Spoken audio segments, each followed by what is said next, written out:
Hello po. Ito na po yung gulay natin na iginisa ko kanina. Yan. Ang sarap po. Yan. So yummy.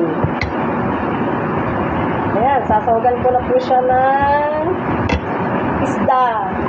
Ayan po yung niluto ko kanina, yung ginisa ko kaninang gulay, mga kalubi. Yan, ayan. Andyan na po lahat. May kalabasa, sitaw, ampalaya. Nilagyan ko siya ng yung sili na mahaba at saka patola para mabango at masarap. Ayan. So yummy. Yeah. Napaparami po tayo ng kakainin, mga kalubi. Ayan.